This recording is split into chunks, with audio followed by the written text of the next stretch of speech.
What's up guys? Welcome back to my channel. Thank you guys so much for tuning in. So today's video is going to be kind of a sad one. Yes, today we're going to be talking about my Monstera albo. So if you guys remember from one of my earlier videos, I did an unboxing on this plant. It was such a beauty when I first got it. It was so healthy. It had these luscious green and white variegated leaves, and the root system was actually really amazing too. I ended up sort of propagating the plant into two separate plants just so I could experiment a little bit. Probably not the best idea, but it turned out to be just fine because even though one half did not propagate well, the other half I propagated in moss for about a month. I kept it in my Exoterra. It had ample humidity and lighting, and it just really took off. The roots were so amazing. After about a month, I ended up repotting it again, but into soil. The soil mix that I used was pretty light and airy and chunky. I put a good amount of amendments in there, but unfortunately after about a few weeks I started noticing some yellowing with the Monstera albo, and that's not good. So when I took it out, I realized that it had started to rot. I think what ended up happening ultimately with the albo was that it wasn't that the soil was bad, it was just I packed too much of that soil into the pot for the Monstera. It was just too much for it. I think I probably should have used a smaller pot. That way I didn't have to use so much soil. I don't know, there's just a plethora of things honestly that went wrong, and this time I'm just determined to be better about rooting this plant, and then once it gets rooted, I'm really determined to get it in the the proper environment for it. With that being said, today's video I'm going to be showing you guys the current status of my Monstera albo, as well as talking about the ways that I'm going to be using to rehab this one and get her back on track. Okay, so to start, this is what the Monstera looks like today. She's still hanging in there. Obviously she has this one leaf that is so gorgeous and still super healthy looking.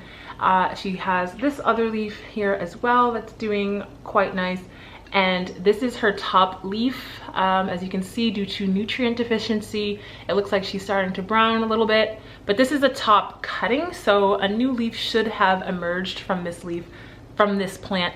But unfortunately, because the plant is not in the best state right now, that's not what's happening. So this is what the root system looks like. This is what we are working with. As you can see, there's rot right there at the end of this root system. And then it has all of these other sort of roots just sort of sprawling out from the stem. So I'm just gonna try to figure out what to do. I think I have an idea, but I just want to take you guys along with me on the ride because it's gonna be quite the ride. Okay, so yeah, let's just get into the care that I'm going to be doing for this plant. So first things first, I am going to be removing the rot off of my plant. So the first thing I need to do that are of course a pair of shears or scissors in my case. And then I also like to use some rubbing alcohol to sterilize the shears. Obviously, I feel like that's pretty much well known at this point. You should do that. All right, this is the rot again that we are dealing with. So I'm gonna cut off this browning part right here that I'm holding because that is all completely rotted. The rest of the plant, as far as these roots over here, I know that they look brown, but when I touch them, they're not squishy at all. They're actually very sturdy and strong, so those ones will stay put.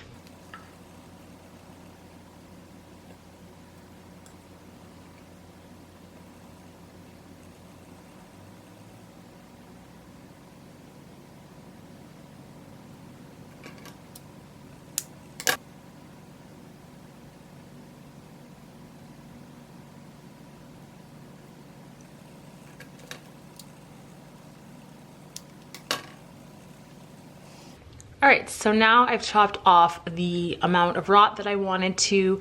At this point, I'm going to continue to sterilize the roots in a 1-to-1 mixed ratio of hydrogen peroxide and distilled water. I am going to prepare that now and do a little bit of that off camera, and then I'll come right back and show you what I do from there. All right, so I have the plant sitting here in a 1-to-1 mix of hydrogen peroxide and water. It's been chilling in here for about 5 minutes. So the next thing I'm going to do is I'm gonna get this in the new medium that I want it to start rooting in. So I have chosen Perlite. You guessed it, I've chosen Perlite to be my new rooting medium of choice for this plant. I have found in my experience with, especially with variegated Monstera, because I had the same issue with my Thai constellation, and I finally figured out that it's Perlite that works the best. I also would recommend water or moss, but Perlite is just super light and airy, and it really leaves no room for additional rot. It's amazing, and I highly recommend using Perlite when all else fails and you really need something that's not going to rot your plant's roots. I honestly probably should have only ever put this plant into Perlite just based on my prior experiences with my Thai constellation, but I just got kind of hopeful, you know, I was just hopeful that moss would work, and it didn't. So it's all good. We're just gonna stick to what we know and not try anything different. So if you're wondering the brand of Perlite that I use, I do use this brand by Viagro. I don't know, I got it from Home Depot. It comes in this ginormous, I think it's about 30 liters and almost 8 gallons. This is a big boy, but I know that this is gonna last me a really long time. So that's why I went ahead and I bought this from Home Depot. Again, you can get it online, Home Depot, or go in store to get it. It cost me about $26 for this big, actually I think it was only $20. I think it was $19.99, honestly, for this giant bag of Perlite. So I highly recommend going to Home Depot and picking one of these up for yourself rather than going on Etsy or Amazon. I think Home Depot is actually a pretty good spot for this. So this is what I use. I already went ahead and I sort of just sifted through and made sure I got only like the chunky Perlite, and I didn't get any of that dust, because as you know, Perlite can be very dusty. So I just got rid of the dust, and then I rinsed off what was left, which is this, and now this is pretty much ready to go. So I highly recommend when using Perlite for rooting your plants that you sift it a little bit to get rid of the kick up dust, like that extra dust, and then rinse it off using just regular old tap water.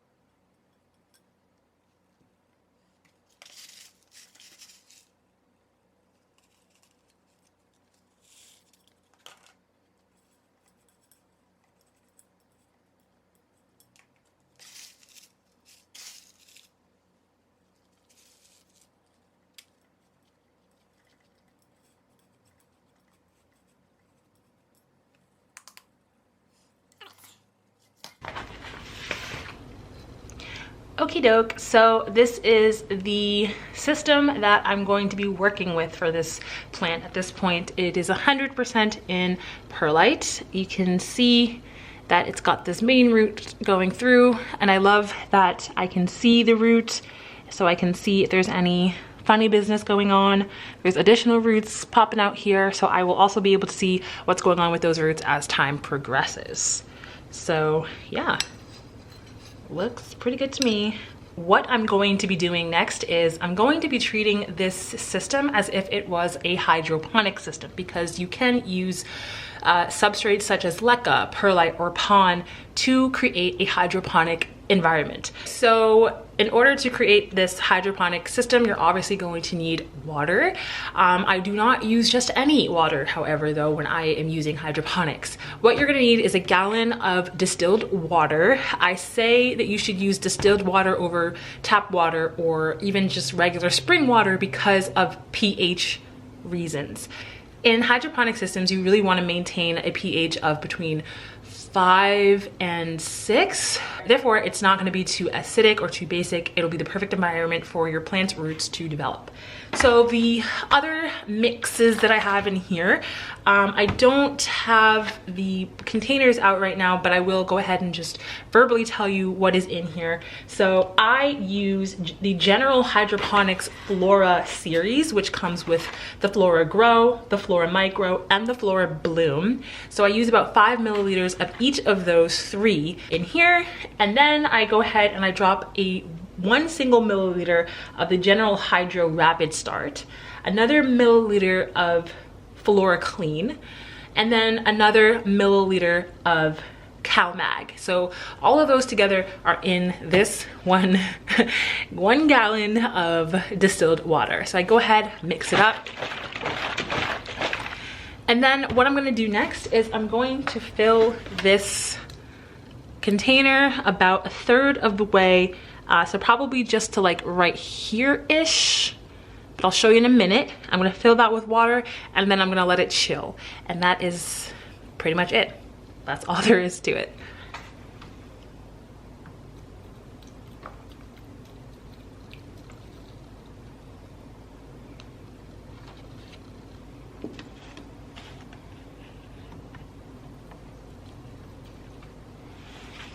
So, as you can see, I have filled it to about 1/3 of the way, and I'm pretty comfortable with it being that full.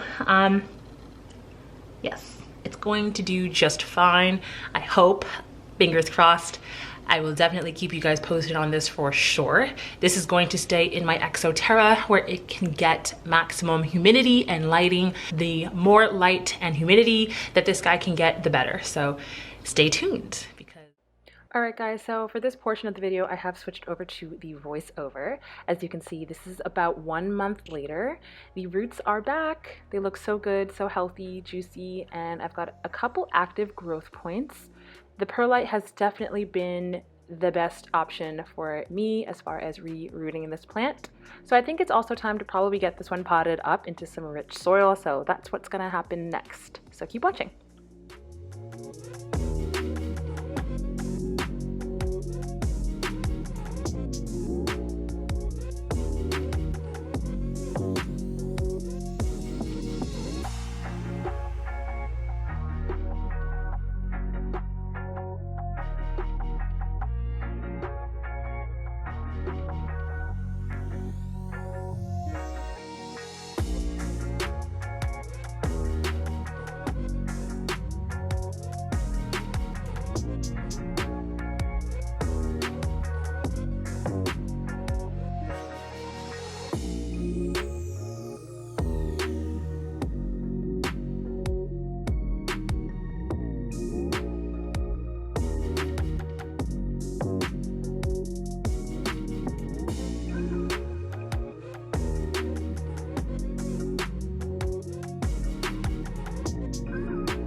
Alright guys, so that concludes today's video. My albo has now been repotted and is now on its way towards recovery. I'm really excited and I hope this one does well, but I promise to keep you guys posted.